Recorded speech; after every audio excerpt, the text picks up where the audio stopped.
En medio de una nueva declaratoria de emergencia económica, el país enfrenta una discusión que va mucho más allá de la ola invernal en Córdoba. El gobierno propone imponer inversiones forzosas al sistema financiero y crear un nuevo impuesto al patrimonio para empresas, medidas que han encendido las alarmas en sectores económicos y empresariales. Mientras el Ejecutivo argumenta que se necesitan más recursos para atender la crisis y fortalecer las finanzas públicas, expertos advierten que estas decisiones podrían encarecer el crédito, frenar la inversión privada y aumentar la desconfianza en el sistema financiero.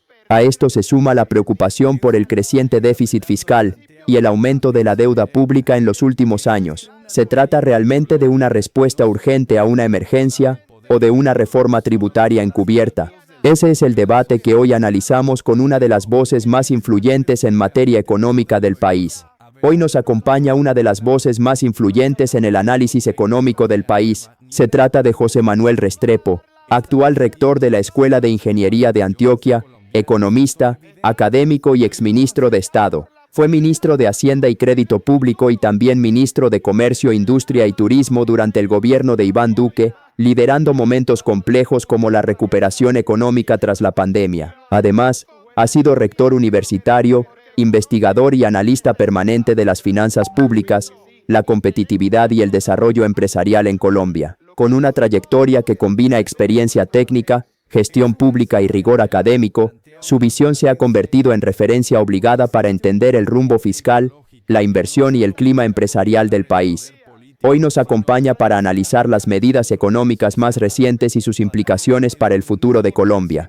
Ministro, el gobierno acaba de revivir la propuesta de las llamadas inversiones forzosas dentro del marco de la emergencia económica. Si tuviera que explicarle a un ciudadano común o a sus propios estudiantes en términos sencillos qué significa realmente esta medida y por qué usted considera que no es conveniente, ¿cómo lo describiría? Esta es una muy mala idea, y esta es una muy mala idea que ya el gobierno Petro la había propuesto anteriormente, que se había logrado sortear en un diálogo con el sector bancario y que ahora vuelve y aparece en el marco de esta emergencia económica, es decir, aparece de tal manera que con un decreto el gobierno la va a poder adoptar y no va a necesitar una ley.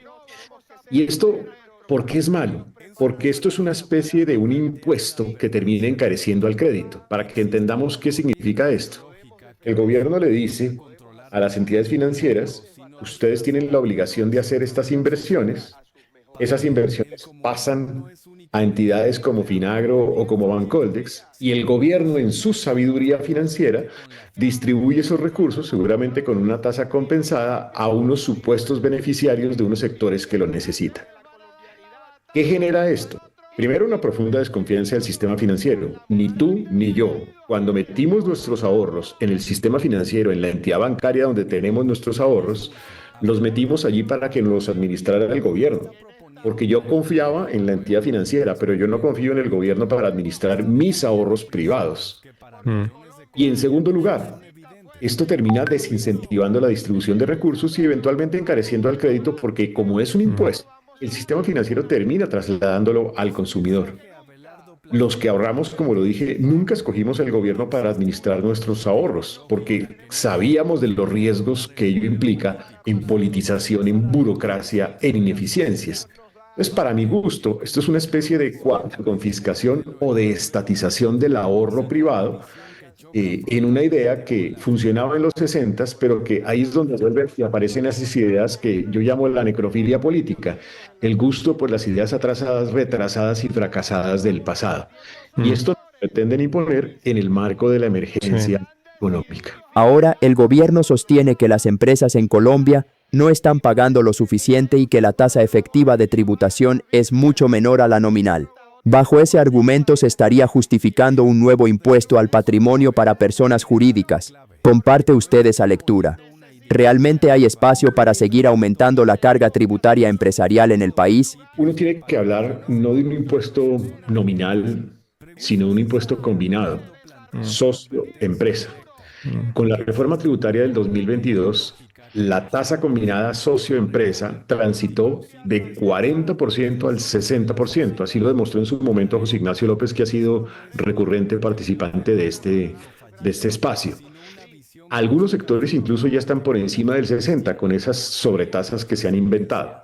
Entonces, claramente este es un país que en esa tasa combinada socio-empresa, que combina la tasa del impuesto de renta corporativo con la tasa de dividendos, con el impuesto al patrimonio, etcétera, es una de las más altas del mundo.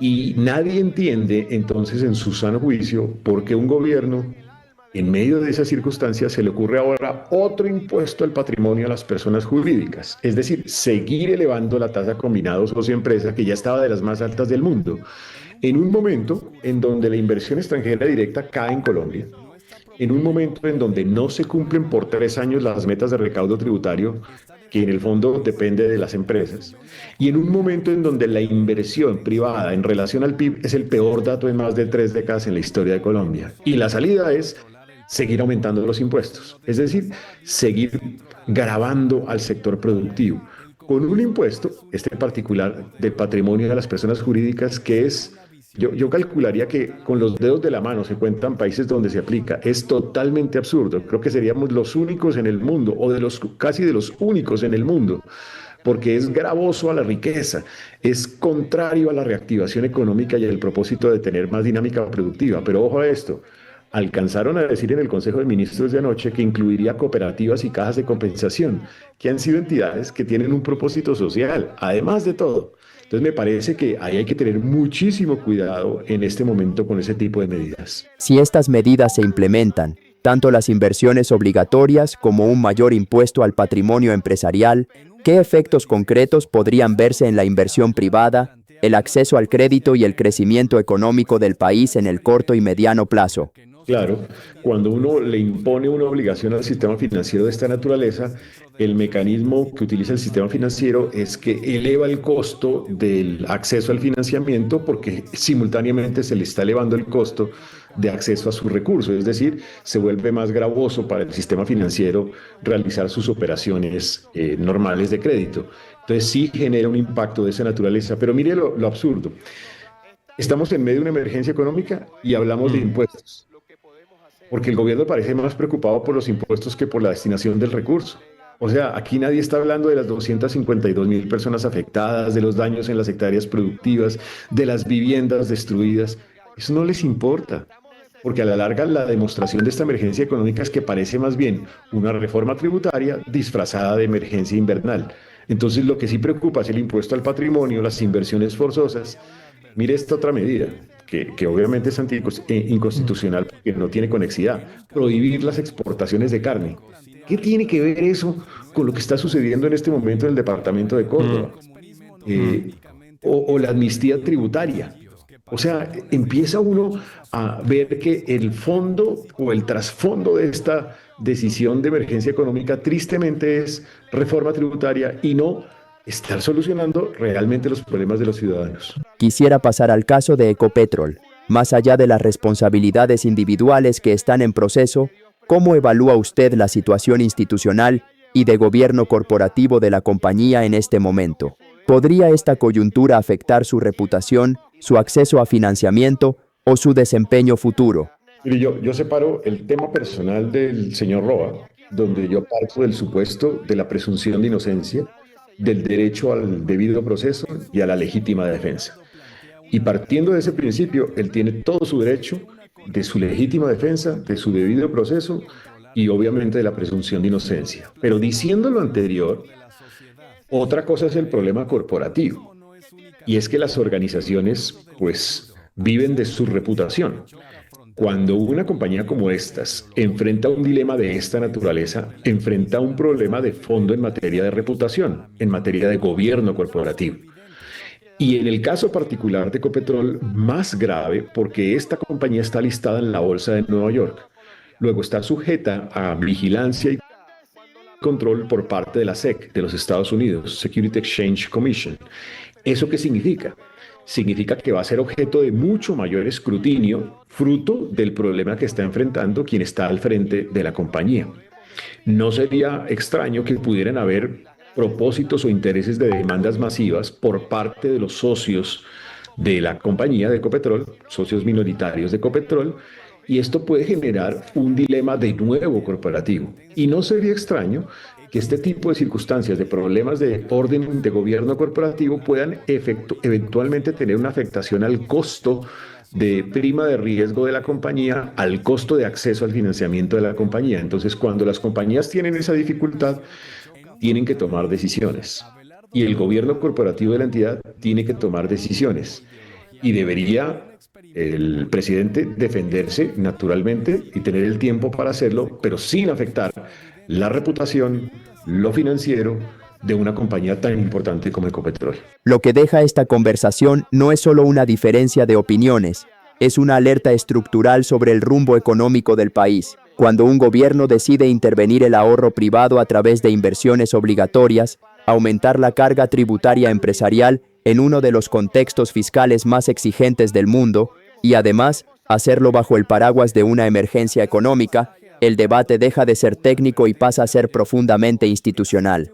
Hoy Colombia enfrenta un escenario complejo, una inversión privada debilitada, una deuda pública en aumento y un déficit primario que se amplió de forma acelerada en los últimos años. A eso se suma un entorno de incertidumbre jurídica que puede elevar la prima de riesgo y encarecer el financiamiento tanto del Estado como de las empresas. Y cuando el crédito se encarece, el impacto no lo siente solo el gran empresario, lo siente el ciudadano que necesita financiar vivienda, educación o capital de trabajo. El mensaje de fondo es claro, no se trata únicamente de recaudar más, sino de administrar mejor. No es solo una discusión de impuestos, es una discusión de confianza, porque la confianza es el activo más valioso de una economía. Sin confianza no hay inversión, sin inversión no hay crecimiento, y sin crecimiento no hay empleo ni bienestar. Además, cuando medidas de carácter tributario se presentan dentro de una emergencia que debería concentrarse exclusivamente en atender a los afectados por un desastre natural, la percepción pública cambia. La pregunta ya no es cuánto se recauda, sino si las prioridades están correctamente alineadas. El país necesita soluciones estructurales, responsabilidad fiscal y decisiones que fortalezcan la estabilidad en lugar de tensionarla, porque los números fiscales no son fríos. Detrás de cada punto de déficit, de cada punto de riesgo país, hay oportunidades que se ganan o se pierden. Este es el momento de preguntarnos si estamos corrigiendo el rumbo o profundizando los desequilibrios. Y esa discusión, más que ideológica, es una discusión sobre sostenibilidad y futuro.